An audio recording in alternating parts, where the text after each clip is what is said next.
Now, let's dive into today's story. Chapter 1. Whispers of Treachery. Elias Thorne gripped his pen tighter as he marked corrections on the blueprint spread across his desk. The numbers weren't adding up, and neither was his marriage. He clicked his tongue, frustration mounting as he crossed out another measurement. The mistake wasn't in the blueprints. It was in the whispers he'd been hearing, the subtle changes in Serafina's behavior, the coldness that had crept into their home. His intercom buzzed. "Mr. Thorne?" Amy Chen's voice cut through his thoughts. "Your wife is online too. She says it's about the children. Put her through." Elias leaned back in his chair, his fingers drumming against the mahogany desk. "Elias." Serafina's voice carried that familiar note of impatience. "The kids need their permission slip signed for the field trip. Where did you put them?" "Top drawer of my home office desk, where I always keep important documents." He kept his tone neutral, controlled. "Right." A pause. "Listen, I need to discuss something with you about their inheritance." Another voice murmured in the background. "Male. Familiar. Who's there with you?" Elias asked, his voice sharp. "Just the TV." Serafina's response came too quickly. "About the inheritance, we should plan for their future." Elias's hand stilled on the desk. The calculated pause, the careful choice of words. It was like listening to a snake prepare to strike. "We'll discuss it later," he said, ending the call. He sat motionless for several minutes, replaying the conversation in his mind. The male voice, the talk of inheritance, the subtle emphasis on his eventual absence. It all clicked into place like the pieces of an architectural puzzle he'd been subconsciously assembling. "Amy," he called through the intercom, "clear my schedule for the afternoon. And find me the number of that DNA testing facility Marcus mentioned last month. The one that does discrete testing?" Amy's voice held a note of concern. "That's the one." An hour later, Elias sat in his car outside Crimson Labs, a nondescript building in the medical district. He pulled out his phone, opening the gallery to a photo taken at last year's Christmas party.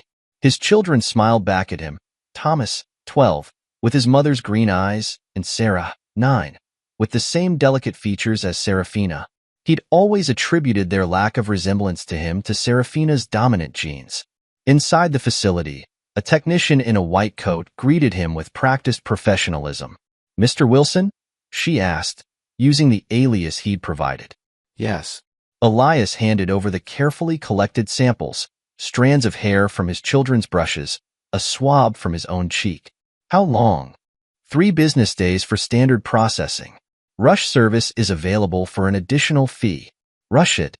Back at his office, Elias immersed himself in work, but his mind kept wandering to the past. He remembered meeting Serafina at university, her laughing at his serious demeanor, teasing him about his dedication to his studies. She'd been like a burst of color in his monochrome world. The intercom buzzed again. "Mr. Thorne? Your wife is in the lobby. She's asking to come up." Elias checked his security feed. Serafina stood at the reception desk, dressed in an expensive burgundy dress that probably cost more than most people's monthly salary. "Send her up." Serafina swept into his office moments later, her perfume filling the space. "Darling, I need you to sign these papers." She placed a stack of documents on his desk. "It's just some updated estate planning our lawyer recommended." Elias picked up the papers, noting Kane Blackwood's law firm letterhead. "Kane drew these up?" "He's the best in family law," Serafina said, examining her manicured nails. "You always say we should work with the best." "That I do." Elias signed the papers without reading them, making a mental note to have Amy obtain copies later. "Anything else?" Serafina paused at the door. "You're working late again?" "Always something that needs my attention." After she left, Elias called Amy into his office. "I need you to do something for me." Quietly. Amy nodded, her expression serious. "Anything. I need copies of those documents my wife just had me sign, and I need you to start tracking her spending. Credit cards, bank accounts, everything." "You think she's—" "I don't think anything yet. I need proof." Later that night, Elias sat in his home study, a glass of whiskey untouched before him. He pulled up his security system app, accessing the cameras he'd had installed throughout the house months ago. Another piece of his growing suspicion he'd acted on instinctively. He scrolled through the footage until he found what he was looking for. Serafina in the garden, phone pressed to her ear. "I can't take much more of this, Kane," she was saying. "He's so dull. All he does is work and brood. I need excitement, passion. I need you." Elias closed the app, his expression hardening. He opened his laptop and began typing an email to Marcus. His brother might have warned him about Serafina years ago, but now he needed his expertise for a different reason. The DNA results arrived 2 days later. Elias sat in his study, the envelope heavy in his hands. He opened it slowly, methodically, as if defusing a bomb. His eyes scanned the contents, focusing on the key phrases. 0% probability of paternity appeared twice, once for each child. The paper crumpled in his grip. Years of memories flashed through his mind. First steps, birthdays, school plays, all built on a foundation of lies. He thought of Serafina's smile when she told him she was pregnant each time, of Kane's congratulatory handshake at the hospital. His phone buzzed with a text from Amy. "Financial records show regular transfers to an offshore account. Started 3 years ago. Same time Mr. Blackwood began handling your family's legal affairs." Elias set down his phone and walked to the window. In the reflection, he saw not the successful architect who had built his life around a beautiful family, but a man who had been played for a fool. His expression changed, anger crystallizing into something colder, more dangerous. He picked up his phone again and dialed. "Marcus? I need your help. It's time to repay some debts." The silence in his study grew heavier, charged with the weight of betrayal and the promise of retribution. Elias Thorne, the quiet architect, was gone. In his place stood a man with nothing left to lose and everything to take. Chapter 2. The Gathering Storm. The morning sun illuminated Elias's office as he reviewed the documents Amy had gathered. Bank statements, phone records, and surveillance photos covered his desk in a web of betrayal. He'd spent weeks building his case, watching Serafina's facade crack under scrutiny. "Mr. Thorne?" Amy entered with a fresh stack of papers. "I found something interesting in Mrs. Thorne's credit card statements." "Show me." Amy laid out the statements, pointing to highlighted charges. Regular payments to the Ritz-Carlton, always on Tuesday afternoons. The amounts vary, but they're consistent with their luxury suite rates. Elias nodded, adding the information to his growing file. "What about the offshore accounts?" "Multiple transfers, all routed through shell companies. The paperwork leads back to accounts controlled by Kane Blackwood." Amy hesitated. "There's more. I found emails between them discussing plans." "What kind of plans?" "They were careful with their wording, but..." Amy pulled up several printed emails. "They discuss taking care of the problem and ensuring their future together once he's gone." Elias's jaw tightened. "Send copies to Marcus. He'll know what to do with them."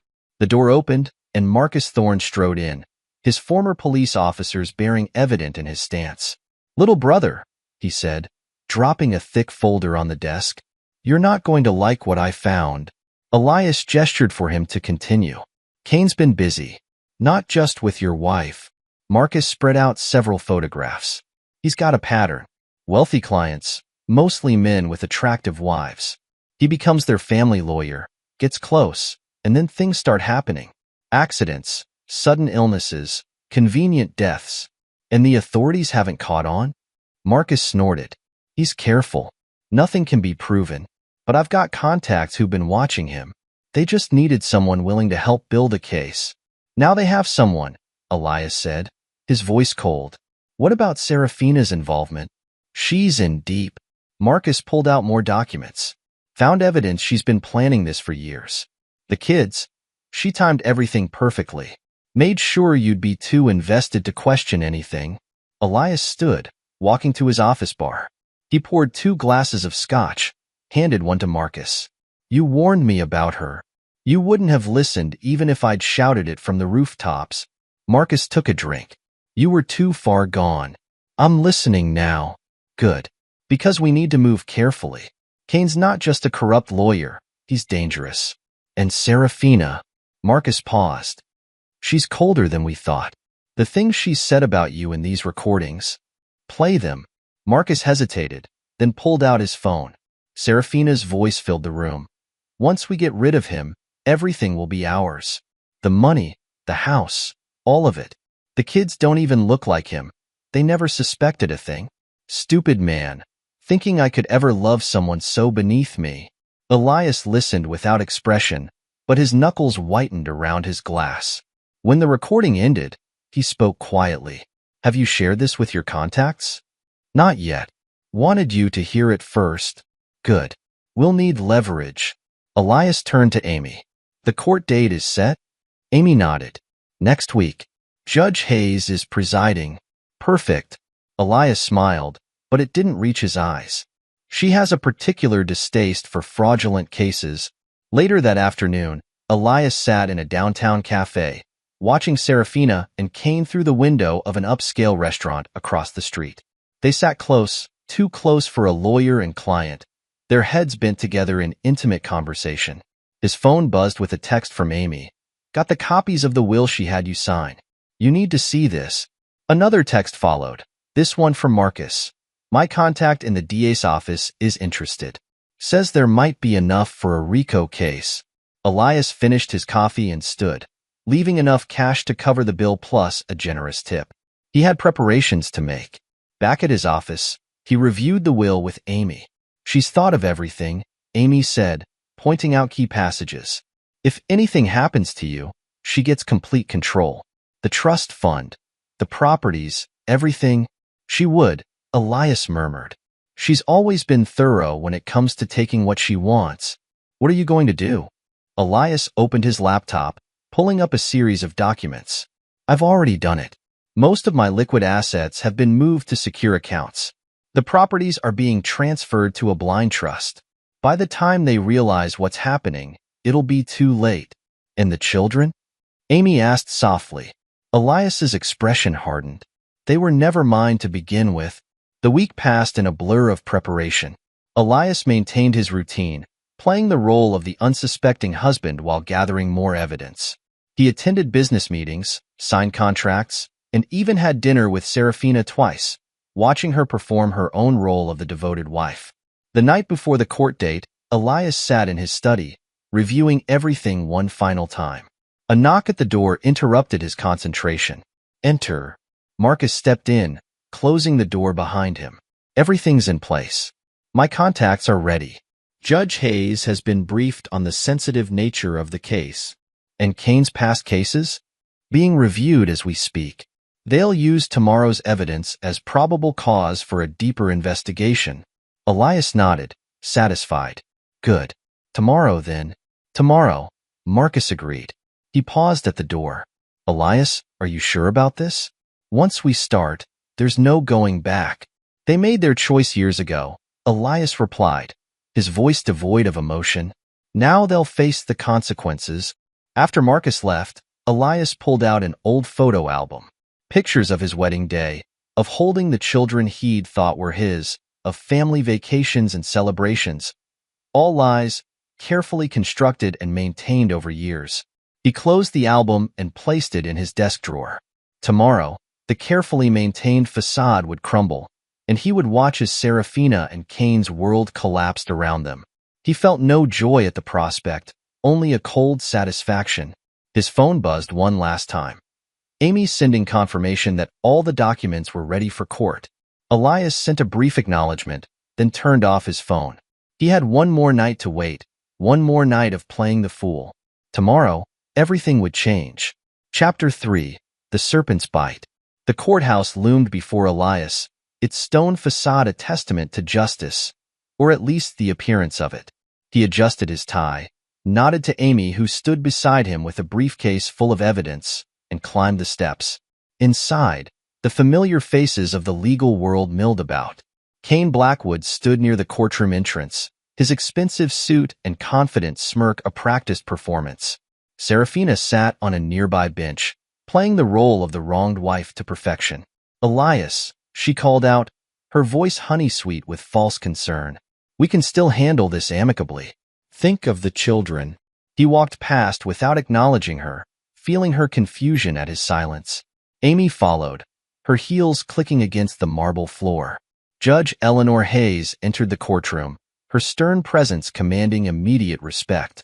Case number 2025-0130, Thorne versus Thorne, she announced, scanning the room with sharp eyes. Let's proceed. Kane rose first, his swagger evident in every movement. Your Honor, this is a straightforward divorce case. Mrs. Thorne seeks primary custody of the children and fair division of assets accumulated during the marriage. Fair? Elias muttered, just loud enough to carry. Judge Hayes raised an eyebrow. Mr. Thorne, you wish to contest? I do, Your Honor. Elias stood, buttoning his jacket. I have evidence that will significantly impact these proceedings. Kane's smirk widened. Your Honor, Mr. Thorne is clearly attempting to delay. I have DNA test results, Elias interrupted, his voice cutting through Kane's protest, proving that the children are not biologically mine. The courtroom fell silent. Serafina's face drained of color. I also have evidence of conspiracy to commit fraud, attempted theft through manipulation of legal documents, and potentially more serious crimes. Elias nodded to Amy, who began distributing documents to the court clerk. Judge Hayes accepted her copy, reviewing it with growing concern. Mr. Blackwood, Mrs. Thorne, these are serious allegations, ridiculous accusations, Kane blustered, but his confidence had cracked. Your Honor, these documents cannot be authenticated. They were processed by Crimson Labs, Elias stated. A facility I believe you're familiar with, Mr. Blackwood, given that you've used their services in similar cases. Serafina stood abruptly. This is absurd. Elias, what are you doing? Showing the court who you really are. Elias turned to Judge Hayes. Your Honor, I have emails between my wife and Mr. Blackwood discussing plans to, quote, take care of the problem once they had control of my assets. The judge's expression darkened. Continue, Mr. Thorne. For the next hour, Elias systematically presented his evidence. Bank statements showing transfers to offshore accounts. Email correspondence between Serafina and Kane discussing their plans. Surveillance photos of their meetings at the Ritz-Carlton. Your Honor, Elias continued, his voice steady and controlled. I have proof that Mr. Blackwood has been systematically transferring my assets through shell companies. He produced another document. This is the will my wife had me sign last month. Note the provisions that would grant her complete control of all assets in the event of my death. Judge Hayes studied the documents, her frown deepening. Mrs. Thorne, do you deny these allegations? Serafina stood, her composure cracking. This is all a misunderstanding. Elias is clearly. Answer the question. Judge Hayes interrupted sharply. I cannot deny the DNA results, Serafina admitted, her voice barely audible. Kane jumped to his feet. Your Honor, regardless of paternity, the children's best interests. Their best interests? Elias's laugh was cold. Like the best interest you discussed in this email? He held up a printed message. Shall I read it to the court? Where you both discuss how to maximize your financial gain once I'm out of the picture. The color drained from Kane's face. He turned to whisper urgently to Serafina, but she was staring at Elias with a mixture of shock and fury. How dare you, she hissed. After everything I've done for you, everything you've done to me, Elias corrected. 15 years of lies. 2 children you passed off as mine. Conspiracy with my own lawyer to steal everything I've built. Judge Hayes raised her hand for silence. I've seen enough. We'll take a 30-minute recess. Mr. Blackwood, Mrs. Thorne, I strongly suggest you contact independent counsel immediately. In the hallway during the break, Amy stood guard over their evidence while Elias made a phone call to Marcus. It's done, he said quietly. Your contacts can move forward with their investigation. Serafina approached him, her expensive heels clicking on the marble floor. Elias, please. We can talk about this. He turned to face her, his expression devoid of emotion. We're done talking. The children are not mine. His voice was ice. You made sure of that 15 years ago. Kane appeared behind Serafina, his lawyer's mask slipping to reveal barely contained rage. You have no idea what you've started, he threatened in a low voice. No, Elias replied calmly. You have no idea what I've finished." When court resumed, Judge Hayes didn't waste time. "Based on the evidence presented, I'm ordering an immediate freeze on all contested assets. Furthermore, I'm referring this matter to the District Attorney's Office for criminal investigation." She turned her stern gaze to Serafina and Kane. "The attempted fraud perpetrated on this court is unprecedented in my experience. Mr. Blackwood, you can expect a formal inquiry from the Bar Association. Mrs. Thorne, your attempts to manipulate both the court and your husband through fraudulent documents and false paternity claims will be thoroughly investigated." Elias sat quietly, watching as Serafina's perfectly constructed world crumbled around her. Her hands trembled as she gripped the table before her. Kane's professional demeanor had completely vanished, replaced by barely concealed panic. Additionally, Judge Hayes continued, "I'm issuing a temporary restraining order preventing both Mrs. Thorne and Mr. Blackwood from accessing any accounts or properties connected to Mr. Thorne. The evidence suggesting conspiracy to commit fraud and potentially more serious crimes warrants immediate action." As the judge concluded the hearing, Elias gathered his documents. He could feel Serafina's eyes boring into him, but he didn't acknowledge her. The time for confrontation was over. Now, he would watch as the consequences of their actions unfolded. Outside the courthouse, Amy fell into step beside him. "What now?"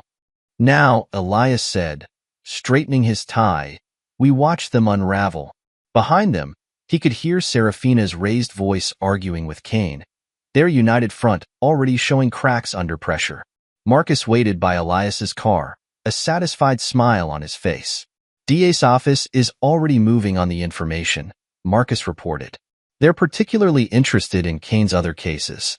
Seems you weren't the only target." Elias nodded, taking one last look at the courthouse. In one morning, he had torn down the elaborate deception that had been his marriage. He felt no joy, no satisfaction, only a cold certainty that justice had begun its work. "Let's go," he said, sliding into his car. "There's still work to be done." As they drove away, Elias caught a final glimpse of Serafina in his rearview mirror, standing alone on the courthouse steps, her carefully constructed world lying in ruins around her. The sight didn't move him. She had made her choices, and now she would face the consequences. The serpent had struck, but this time, its prey had struck back harder. Chapter 4. The Unraveling. Serafina Thorne stared at her reflection in the vanity mirror of her luxury penthouse suite. Her perfectly manicured hands trembled as she picked up her phone, scrolling through a list of increasingly desperate text messages from former friends. Nobody was answering her calls. "They can't do this to me," she muttered, dialing her mother's number for the 5th time that day. The call went straight to voicemail. "Mother, please. I need your help. These rumors Elias is spreading. He's turned everyone against me. I need—" She stopped, realizing she was begging. Serafina Vesper never begged. She straightened her spine, but her voice still quivered. "Call me back, please." Her phone buzzed with a text from Kane. "Meeting? Now. Ritz Bar." The Ritz-Carlton Bar, once their secret rendezvous spot, now felt exposed and hostile. Kane sat in a corner booth, his usual swagger replaced by tense agitation. His designer suit was wrinkled, his hair unkempt. "My partners are forcing me out," he said without preamble as Serafina slid into the booth. "The ethics board is launching an investigation. 15 years of work, gone in a week. What about my accounts?" Serafina demanded. "I can't access anything." Kane laughed bitterly. "Your accounts? I'm facing disbarment. Criminal charges. Your husband—" "Don't say his name," Serafina snapped. "Your husband," Kane continued, spite filling his voice, "didn't just expose us. He destroyed us. And you led him right to everything he needed." "Me?"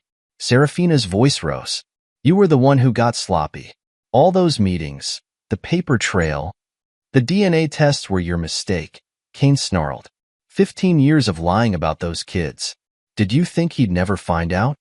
A waiter approached their table. Kane ordered scotch. Serafina noticed how the waiter's eyes lingered, how he pulled out his phone as he walked away. More gossip for the circles they once dominated. Meanwhile, across town, Elias sat in his office reviewing reports from his investigators.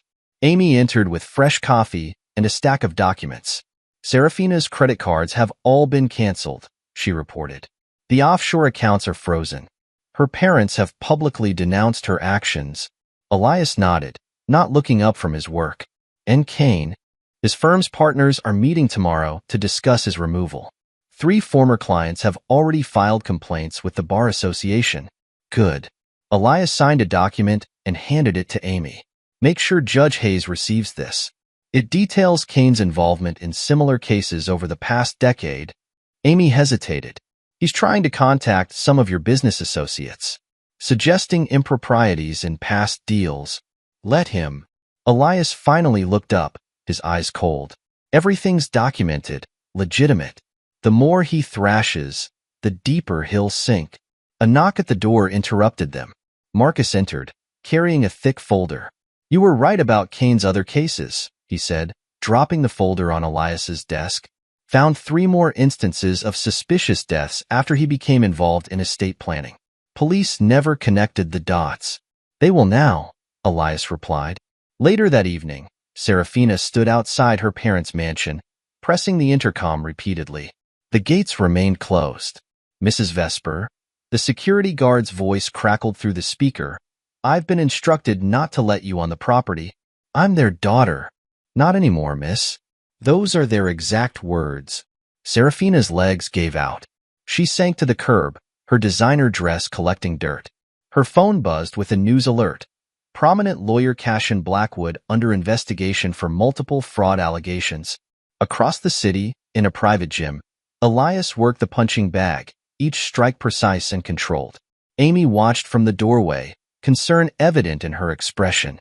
The DA's office called, she said during a pause. They want to interview you about Kane's other cases. Elias unwrapped his hands, his breathing steady. Schedule it. And Amy? Have Marcus increase security at all our project sites. Kane's desperate now. That makes him dangerous. Are you worried? No. Elias picked up his towel. I'm counting on it. The week continued, bringing new devastation each day. Serafina's social media accounts filled with accusations and denouncements. Former friends shared screenshots of old conversations, exposing her manipulations. Country club memberships were revoked. Charity boards quietly removed her name from their rosters. Kane's professional life dissolved even faster. His office was sealed by investigators. Former clients filed lawsuits. His phone filled with messages from police detectives regarding old cases, suspicious deaths, missing funds. In his home office, Elias reviewed the destruction with clinical detachment. Amy brought him regular updates, each one a confirmation of his plans unfolding perfectly.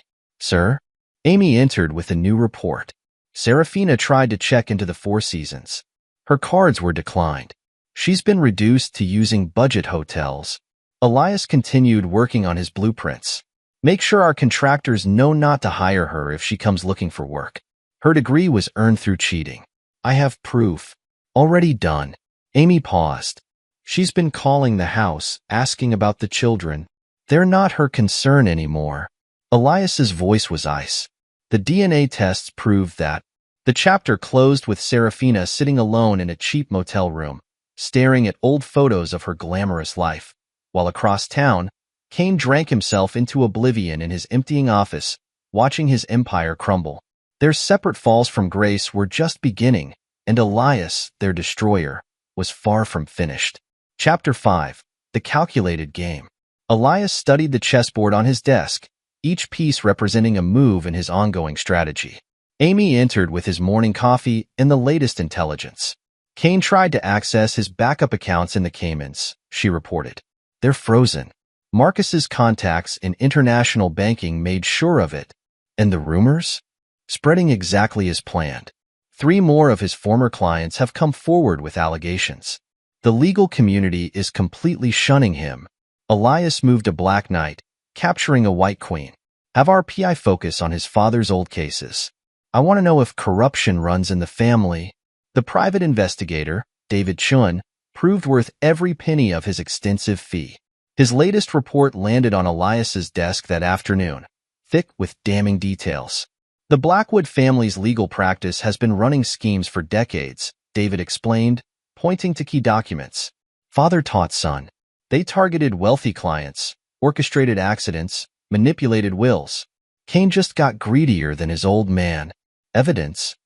Solid. Paper trails, witness statements, bank records. They thought they covered their tracks, but money always leaves traces. Elias nodded, satisfied. Send copies to Judge Hayes. She'll know which prosecutors to contact. Across town, Cain paced his penthouse, phone pressed to his ear. Listen to me. You can't just freeze decades of family accounts. My father built this firm. The voice on the other end cut him off. Mr. Blackwood, given the scope of the investigation, all assets must remain frozen. If you continue to harass this office, we'll add witness tampering to the charges. Cain hurled his phone against the wall. His landline rang immediately. Cash in. His father's voice was cold. The family's lawyers will no longer represent you. You're on your own. Dad, please. The line went dead. Meanwhile, Serafina attempted damage control at her favorite salon. Surely my account is still active? I've been coming here for years. The manager's face remained impassive. I'm sorry, Mrs. Thorne. Your membership has been revoked. The other clients, they don't feel comfortable. Other clients? Serafina's voice rose. I made this place. My recommendations brought you all your best customers. Security, the manager called quietly. That evening, in a private room at an exclusive restaurant, Elias dined with several of the city's most influential developers. The conversation flowed smoothly until one brave soul broached the subject on everyone's mind. Heard about Blackwood, the developer said. Nasty business. And your wife, sorry, ex-wife. Former wife, Elias corrected calmly, cutting his steak. A regrettable situation, but it exposed corruption that needed to be brought to light. I trust everyone here agrees that integrity in business is paramount. The message was clear. Sides had been chosen. Serafina and Cain were now untouchable. Later that night, Amy found Elias in his office, reviewing more reports from David Chun. Serafina tried to contact her old modeling agency. She informed him. They rejected her. Apparently, someone sent them proof that she'd fabricated most of her portfolio. Shame, Elias replied without looking up. An entire career built on lies, crumbling under the weight of truth. The next day brought new developments. Judge Hayes called a special hearing to address the expanding investigation into the Blackwood family's practices. The corruption appears systemic, she announced to a packed courtroom. Going back decades. Every case handled by Cashin Blackwood or his father will be reviewed. Every client notified. Every settlement re-examined. Cain, sitting in the back of the courtroom, watched his family's legacy dissolve. His phone buzzed with a text from Serafina. We need to talk. They're closing in. They met in a dingy bar on the outskirts of town, both looking distinctly out of place in their designer clothes. We have to fight back, Serafina insisted, her voice low. You must have something on him. Everyone has secrets. Cain drained his glass. You don't get it, do you? He planned this perfectly. Everything he's exposed is true. We can't fight the truth. There must be something. There's nothing. Cain slammed his glass down. He's destroyed my practice, my reputation, my family's legacy. And you, look at you. When's the last time you got your hair done at your precious salon? Serafina touched her fading highlights self-consciously. We could go to the media, play the victims, and say what? That we plotted to kill your husband and steal his fortune? That we lied about his children for 15 years? That my entire legal career was built on exploiting vulnerable clients? Cain laughed bitterly. Face it, Serafina, he's won. But Elias wasn't finished. The next morning, Amy brought him news that made him smile for the first time in weeks. The PI found something interesting, she said, placing a file on his desk, about Serafina's college degree. Elias opened the file, reading quickly. Have copies sent to organizations she's affiliated with, professional boards, charity committees. Anywhere she's used that degree to establish credibility. Within days, Serafina's academic fraud was exposed. Her college achievements, the foundation of her social climbing, were revealed as elaborate deceptions. Each revelation stripped away another layer of her carefully constructed identity. The chapter ended with a series of scenes. Cain boxing up his office under the watchful eye of investigators, Serafina being turned away from her last remaining social club, and Elias in his study, moving another chess piece into position. Judge Hayes sat in her chambers, reviewing the growing mountain of evidence against the Blackwood family. Her phone buzzed with a message from Elias. "There's more?" She replied immediately. "Bring it all." No stone unturned. The game wasn't over. It was merely moving into its final, devastating phase. Chapter 6. The Price of Betrayal. The wheels of justice ground forward with brutal efficiency. Elias watched from his office as news broke of Cain Blackwood's arrest. The charges were comprehensive: fraud, conspiracy, evidence tampering, and investigations into suspicious deaths of former clients. They found bodies, Marcus reported, dropping a police file on Elias's desk. 3 clients who changed their wills right before convenient accidents. Cain handled all the estates. Elias reviewed the documents. Make sure their families are notified. They deserve to know the truth.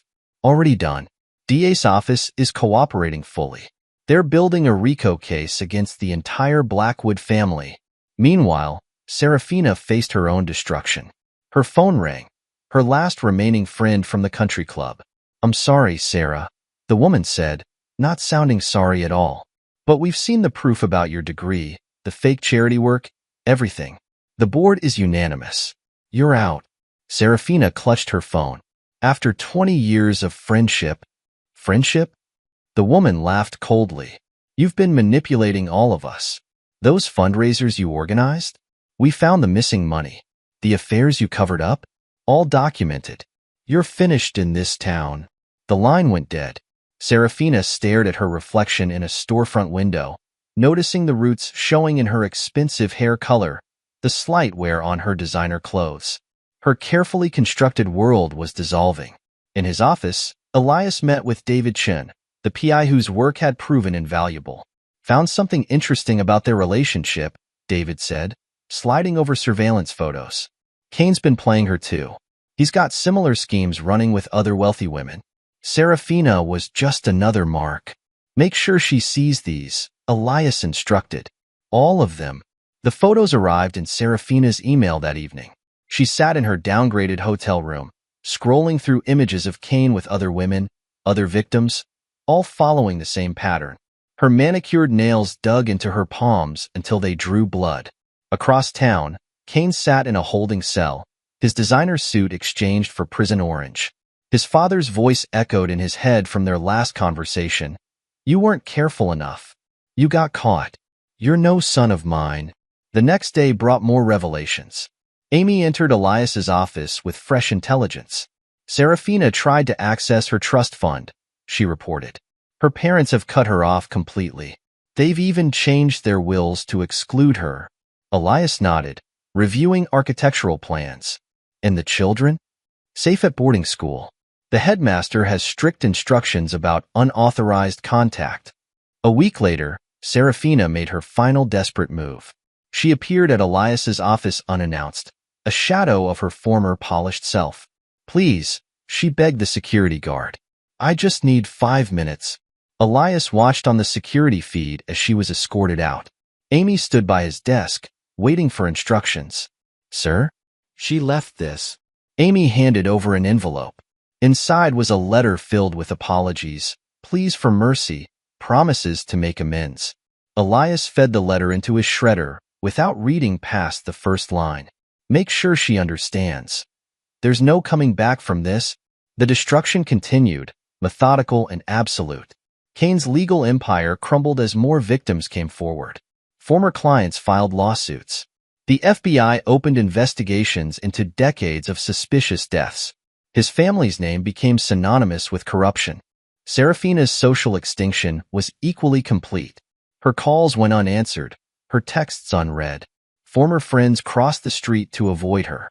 Her credit cards were declined at increasingly modest establishments. One morning, Amy brought Elias a tabloid newspaper. Serafina's fall from grace was front-page news, complete with unflattering photos and exposés from former friends. "She's been reduced to pawning her jewelry," Amy reported. The auction house sent over their catalog. They're selling everything. Elias glanced at the photos of items he'd once given her, engagement rings, anniversary presents, birthday gifts, all being sold at fraction of their worth. Buy them, he instructed, through intermediaries. Then donate them to charity. Make sure she knows. The final blow came at a charity gala Serafina had once chaired. She tried to enter using an old invitation, desperate to maintain some connection to her former life. The security guards stopped her at the entrance. Please, she begged, clutching her invitation. I founded this event. I chaired the committee for 10 years. Ma'am, your name has been removed from all guest lists, the guard stated firmly. Please leave before we call the police. Through the windows, she watched her former social circle, all wearing jewelry she'd been forced to pawn, sipping champagne and pretending she didn't exist. Her replacement as committee chair was already announcing plans for next year's gala. Back in his office, Elias reviewed the latest reports from his investigators. Marcus entered, carrying new files. Kane's starting to crack, he reported. He's offering to turn state's evidence against his father's firm. And Elias raised an eyebrow. DA's not interested. They have enough to bury both him and his father without his cooperation. Marcus sat down, opening one of the files. But there's something else. Remember those suspicious deaths? Turns out Kane kept detailed records. Insurance policies, altered wills, everything. Send copies to Judge Hayes, Elias instructed. She'll make sure the right people see them. Amy entered with more updates. Sir, Serafina attempted to contact her parents again. They filed for a restraining order. Approved? Judge Hayes expedited it personally. Amy handed him the document. Also, Kane's father had a stroke after the FBI raid. He's in critical condition. Elias nodded, unmoved. Make sure the prosecution has everything they need. No deals, no mercy. The next day, Serafina made one final attempt to salvage something from the wreckage of her life. She approached Amy outside Elias's office building. Please, she grabbed Amy's arm. You have to help me reach him. The children are not yours to concern yourself with. Amy cut her off coldly, removing Serafina's hand. The DNA tests proved that. Now, step back before I call security. You don't understand, Serafina persisted. I have nothing left. No money, no friends, no family. You have exactly what you earned, Amy replied. Mr. Thorne sends a message. This is only the beginning. That evening, Kane sat in his prison cell, reading a letter from his father's lawyer. The family had officially disowned him. All assets had been transferred, all connections severed. He was alone. In his study, Elias reviewed the final phase of his plan.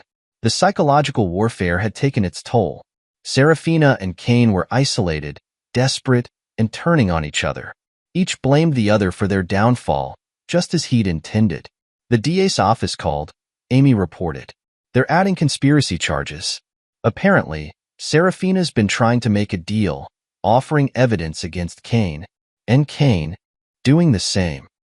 He's claiming Serafina was the mastermind, that she manipulated him into helping her plan your removal. Elias allowed himself a small smile. Let them destroy each other. It saves us the effort. The chapter closed with parallel scenes of destruction. Kane in his prison cell, staring at newspaper headlines about his family's disgrace, and Serafina in her cheap motel room, watching through worn-out curtains as repo men towed away her last luxury car. Meanwhile, Elias stood in his office, gazing at the city below. The pieces had fallen exactly as he'd planned. His enemies had been reduced to nothing, their lives and reputations in tatters. But he wasn't finished yet. The final act of his revenge was still to come, and it would be the most devastating of all. For now, he savored their downfall, knowing that each day brought new humiliations, new losses, new depths of despair. They were learning the true price of betrayal, and the bill was far from paid in full. Chapter 7. The Twisted Web. Elias stood at his desk, reviewing the latest architectural plans for a major development project. The blueprints spread before him represented more than just another building. They were a symbol of his renewed focus on creation rather than destruction. The city council approved the zoning changes, Amy reported, placing a stack of documents beside the plans. We can begin construction next month. Good. Elias signed the necessary forms with precise strokes. Schedule a meeting with the contractors. I want this project to be perfect. Amy nodded, but hesitated before leaving. There's something else. David Chung called. He has new information about Kane's activities. Elias looked up, his expression sharpening. Tell me. Apparently, Kane wasn't just manipulating legal cases. He was involved in orchestrating accidents for insurance payouts. The FBI found evidence in his encrypted files. Send everything to Judge Hayes, Elias instructed. She'll ensure it reaches the right people. Later that day, Marcus arrived at Elias's office, carrying fresh intelligence reports. You were right about watching them, he said, dropping into a chair. They're desperate enough to try something stupid. How stupid? Serafina and Kane met at a cheap motel yesterday. They think they have dirt on your business practices. Planning to try blackmail. Elias's laugh held no humor. Let me guess, the Richardson Development Project? That's the one. They don't realize Amy already cleared everything with the ethics board months ago. Of course she did. Elias pressed his intercom. Amy, join us please. Amy entered, tablet in hand. I've already prepared countermeasures for their allegations. All our permits and contracts are ironclad. Judge Hayes reviewed them personally. Show them nothing, Elias decided. Let them make their move. It'll be their final mistake. Across town, in a dingy motel room, Serafina and Kane huddled over a laptop, their designer clothes now wrinkled and worn. This has to work, Serafina insisted, her manicure chipped and fading. We just need one break, one chance to turn this around. Kane rubbed his unshaven face. He's too careful. Everything we've found is legitimate. The Richardson project looked promising, but what? All the documentation is perfect.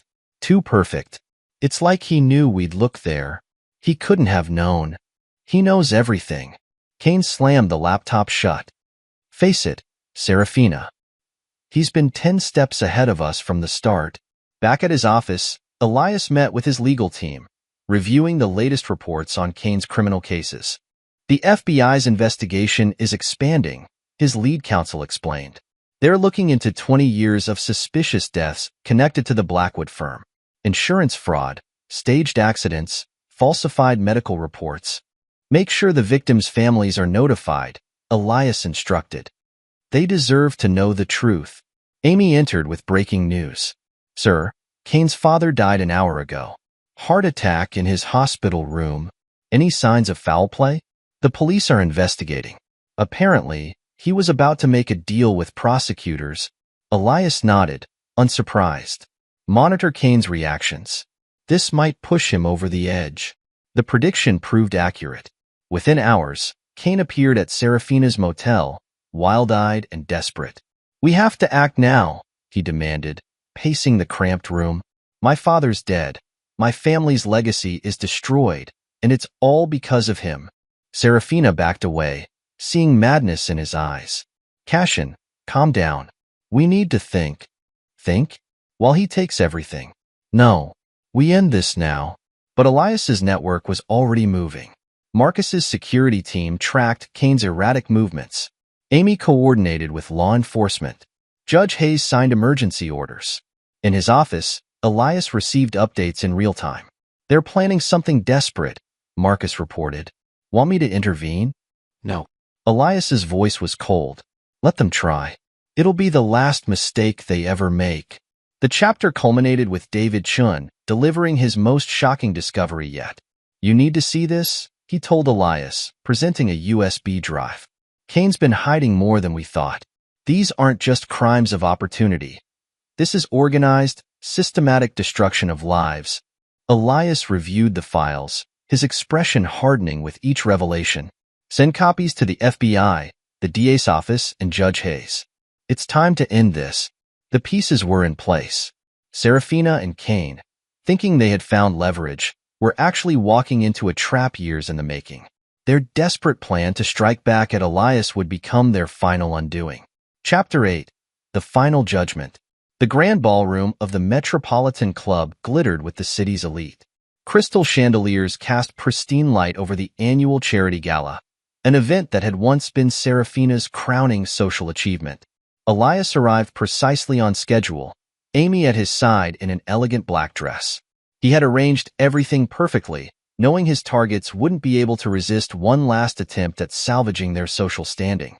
"They're here," Amy murmured, noting movement at the entrance. "Just as you predicted."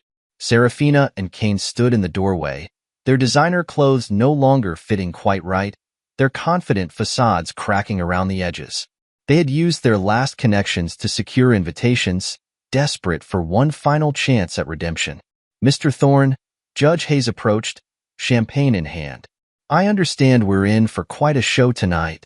"Indeed we are, Your Honor." Elias's voice carried no emotion. "Are your friends from the DA's office in position?" "Everything's ready." The trap was set. Elias moved through the crowd, watching as Serafina and Kane attempted to mingle with their former peers. The whispers followed them, the turned backs, the sudden conversations that ceased at their approach. "Ladies and gentlemen," Elias took the podium, his voice commanding immediate attention. "Thank you all for coming tonight. We're here to discuss justice, truth, and consequences." The room fell silent. Serafina froze mid-conversation, recognition dawning in her eyes. "Some of you may know of recent events involving Cashin Blackwood and his family's law firm." Elias gestured to a screen behind him. "Tonight, we have new information to share." The screen came to life, displaying documents, photographs, and evidence. Files detailing decades of systematic fraud. Photos of accident scenes that were no accidents at all. Bank records showing the movement of millions in blood money. "My God," someone whispered as the evidence mounted. Kane surged forward. "This is slander." "I'll sue." "You'll do nothing," Judge Hayes cut in, nodding to uniformed officers emerging from the crowd.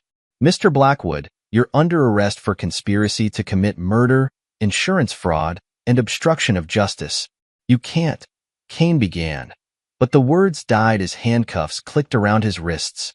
Serafina stood paralyzed, watching her last ally being led away. Then Elias turned his attention to her. "And now, Mrs. Thorne, let's discuss your role in all this." He produced more documents. Emails discussing my planned accident, bank transfers to hired killers, and of course, 15 years of lies about the children. The crowd's murmurs turned hostile. Serafina's former friends backed away as if her presence might contaminate them. "You did this," she hissed at Elias. "You destroyed everything." "No, Serafina, you destroyed yourself. I merely exposed the truth." She lunged for him, all pretense of sophistication gone. Security intercepted her smoothly, professionally. As they led her away, her screams echoed through the ballroom, a final, fitting end to her reign of social superiority. Judge Hayes raised her glass to Elias. "Beautifully executed, both literally and legally. The families of Kane's victims will finally have justice," Elias replied. "That's what matters." The event concluded with more arrests, more revelations. By midnight, the Blackwood criminal empire lay in ruins, and Serafina's last desperate grab for redemption had become her final disgrace. In his office later that night, Elias reviewed the evening's aftermath with his team. "The FBI is moving on the rest of Kane's associates," Marcus reported. "They're unraveling decades of corruption." Amy added, "Serafina's being held as a co-conspirator. The evidence of her involvement in planning your murder is irrefutable." Elias nodded, satisfied. "Make sure everything's documented. I want no chance of appeals, no legal loopholes." "Already done," Judge Hayes confirmed via speakerphone. "They'll never see freedom again." The trap had sprung perfectly, the final act of justice delivered with precision. Elias had not just destroyed his enemies, he had ensured they would face the full consequences of their lifelong crimes. Chapter 9. The Dawn of a New Life. 6 months after the gala, Elias stood in his newly redesigned office, surrounded by architectural awards and plans for future projects. The poison of revenge had been purged from his system, replaced by a renewed passion for creation. The Shanghai contract came through, Amy announced, entering with fresh coffee. They want you to design their new cultural center. Perfect timing. Elias smiled, a genuine expression that had become more frequent lately. How's the foundation coming along? The Thorn Victims' Rights Foundation has already helped 3 families recover assets stolen by the Blackwoods. Judge Hayes is personally overseeing the cases. Their relationship had evolved naturally, built on trust and shared battles. Amy had seen him at his darkest and stood firm. Now, in the light of his restoration, she remained his strongest ally. Marcus arrived for their weekly lunch, another tradition born from the ashes of revenge. Little brother, he greeted, their former estrangement forgotten. Ready to review the security contracts? After lunch, Elias replied. Family first. They had become a true family unit, Elias, Amy, and Marcus. Built on choice rather than blood or deception. Stronger for the trials they'd faced together. The news brought regular updates about their fallen enemies. Cain faced multiple life sentences, his crimes too numerous to count. The Blackwood family name became synonymous with corruption, a cautionary tale in legal circles. Seraphina's fall was equally complete. Her attempts to manipulate the system failed, her claims of innocence shattered by mountains of evidence. She would spend decades in prison, her beauty and charm useless in a world of concrete and steel. Did you see this? Amy handed Elias a newspaper. The headline announced the suicide of another Blackwood associate, unable to face justice for his crimes. Their whole network is collapsing, Marcus noted. Like dominoes falling. Elias set the paper aside. Let justice take its course. We have more important things to focus on. Those things included his expanding architectural firm, now renowned for innovative sustainable designs. The Thorn name became associated with excellence and integrity, washing away the stain of scandal. The children who had never been his were thriving at their boarding school, protected from their mother's toxic influence. Elias had ensured their trust funds remained intact. They were innocent of their parents' crimes. One evening, as he and Amy worked late, she asked, "Do you ever regret how far we took it?" Elias considered the question. They chose their path long ago. I simply ensured they faced the consequences. And now we build, create, move forward. He took her hand. The past is settled. The future is what matters. Their wedding was a small affair, family and trusted friends only. Judge Hayes officiated, her stern demeanor softening as she pronounced them husband and wife. Marcus stood as best man, their brotherhood stronger than ever. The final scene found Elias in his office, reviewing plans for a new project, a center for victims of financial crimes. Amy entered with their morning coffee, her presence bringing warmth to the room. Ready to change the world? She asked. One building at a time, he replied, pulling her close. The revenge that had driven him was complete, transformed into something constructive. He had emerged not just victorious, but renewed.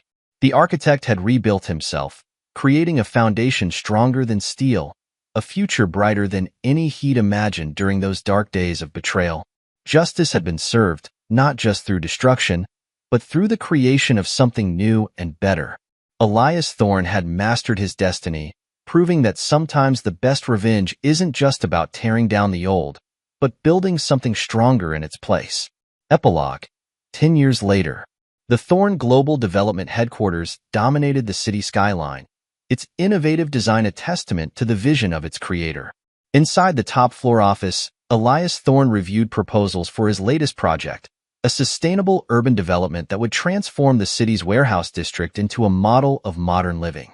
At 62, Elias had lost none of his sharp intelligence or commanding presence. His hair had grayed at the temples, adding distinction to his appearance. Success had not softened him. Rather, it had refined his edge into something more focused, more purposeful. The London office sent their quarterly reports, Amy Thorn said, entering with a tablet in hand. After 10 years of marriage, she remained his most trusted partner, both in business and life. They've exceeded projections by 30%. Marcus's security systems helped with that, Elias noted, referring to the integrated protection services his brother's company provided. How is he? Flying in tomorrow. He's finished setting up the Dubai branch. Amy sat on the edge of his desk, a familiar gesture developed over years of partnership. The Thorn Victims' Rights Foundation received 3 more cases this morning. The foundation, established in the aftermath of the Blackwood scandal, had become a powerful force for justice. It provided legal and financial support to victims of corporate fraud, ensuring that no other family suffered as the Blackwoods victims had. Forward them to Judge Hayes, Elias instructed. Though retired from the bench, Eleanor Hayes continued to serve as the foundation's legal advisor, her commitment to justice undiminished by time. A news alert flashed on Amy's tablet. She read it quickly, her expression grim. Cashin Blackwood was found dead in his cell this morning. Apparent suicide. Elias absorbed the information without visible reaction. Kane had spent the last decade in maximum security, his attempts to appeal his multiple life sentences rejected at every turn. The Blackwood family's criminal empire had crumbled completely, its members scattered, imprisoned, or dead. And Serafina? He asked, though he already knew the answer. Still serving her sentence. The parole board rejected her latest appeal last month. Amy pulled up the report. She's become a cautionary tale in the women's correctional system.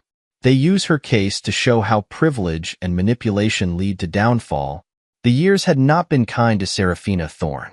Her beauty had faded in prison, her attempts to manipulate the system failing against the mountain of evidence Elias had assembled. Her own parents had died without ever reconciling with her, their final act being to remove her completely from their will.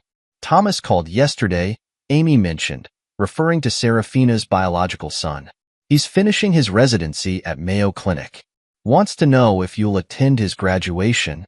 Despite not being their biological father, Elias had ensured both children receive their trust funds and education. They had chosen to distance themselves from their mother's toxic influence, building their own lives free from her shadow. Send him a congratulatory note, Elias decided, and make sure his graduation gift is arranged. Sarah, the younger child, had become an environmental lawyer, often consulting with the Thorn Foundation on cases involving corporate pollution. She had married last year, and while Elias wasn't her father by blood, she had asked him to walk her down the aisle, a gesture that acknowledged the role he had played in protecting her future. Marcus arrived the next day, his security firm having grown into an international operation. The brothers' weekly lunches had become a tradition, their bond stronger for having been tested by fire. Remember that warehouse we surveilled Kane from? Marcus asked over steaks at their usual restaurant. Just closed a deal to turn it into our new training facility. Time changes everything, Elias observed, though his voice held no nostalgia. He had never regretted his actions, never wavered in his conviction that justice had been served. The Thorn brothers had become powerful figures in their respective fields. Marcus's security firm specialized in corporate protection and fraud prevention, while Elias's architectural empire reshaped skylines across 3 continents. Together, they had transformed their father's lessons about integrity and perseverance into a legacy of their own. Judge Hayes joined them for dinner that evening, her mind still sharp at 75. The Richardson case finally closed, she reported. Another Blackwood victim's family compensated. That makes 53 total. The investigation into the Blackwood firm's crimes had continued for years, uncovering decades of systematic fraud and corruption. Each revelation had vindicated Elias's actions, proving that his revenge had served a greater purpose, exposing a criminal enterprise that had destroyed countless lives. Back at home, in the penthouse he shared with Amy, Elias reviewed old case files. The Thorn Foundation kept meticulous records, each case a reminder of why they continued their work. Still at it? Amy asked, bringing him tea. Their relationship had deepened over the years, built on shared battles and mutual understanding.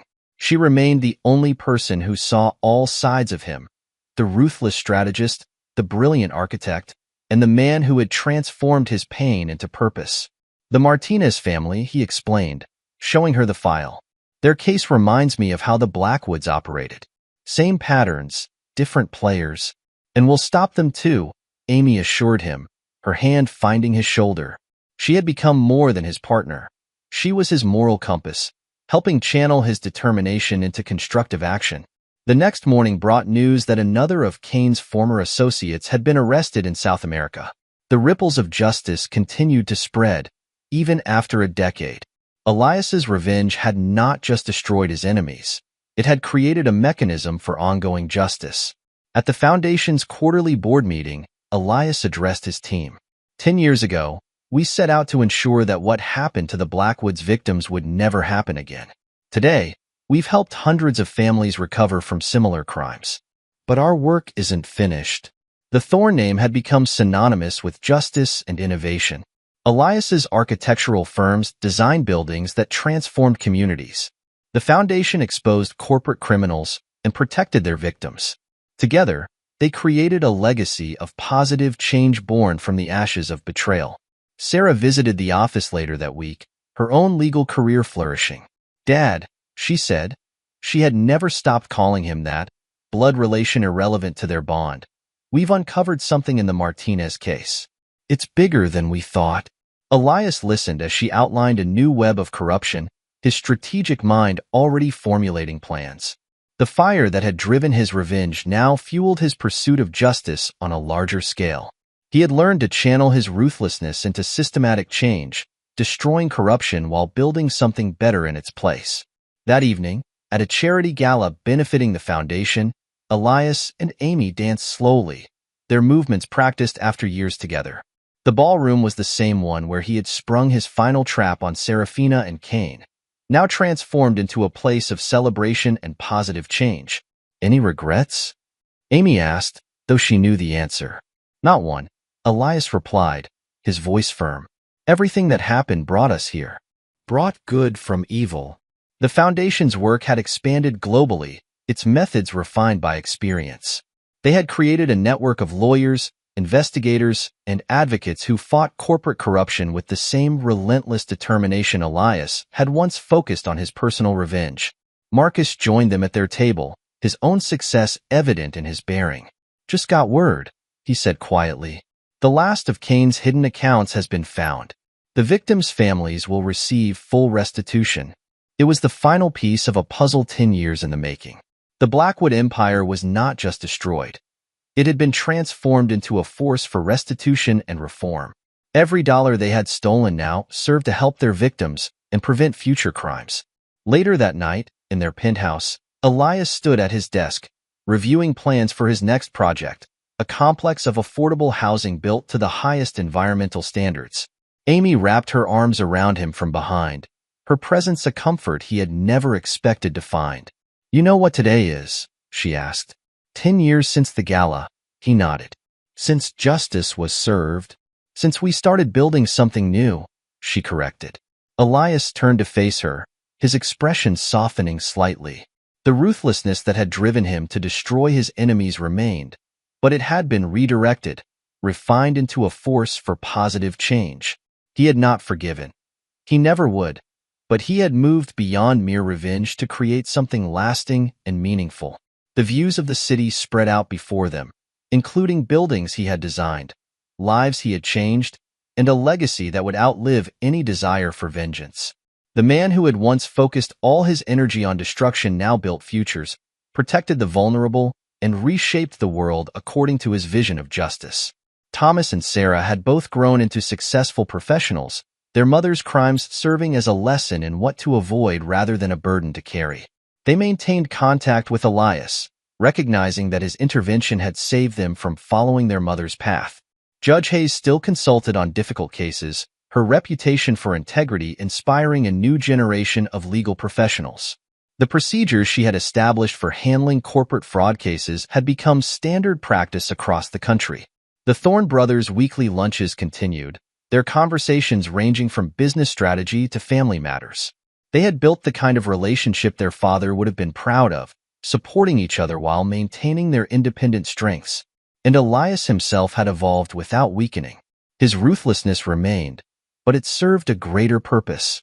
He still showed no mercy to those who betrayed trust or abused power, but his energy focused on prevention and protection rather than pure revenge. The night ended with Elias and Amy reviewing plans for the Foundation's next decade. They had built something neither of them had imagined possible in the dark days of betrayal and revenge. Their marriage, like everything else they had created together, was stronger for having been forged in fire. "Ready for another decade?" Amy asked, her hand finding his.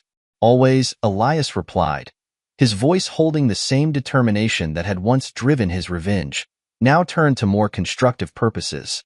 The city lights sparkled below, each one representing a life touched by their work. The past remained as a lesson, but the future stretched out before them, full of possibilities. Elias Thorne had not just survived betrayal.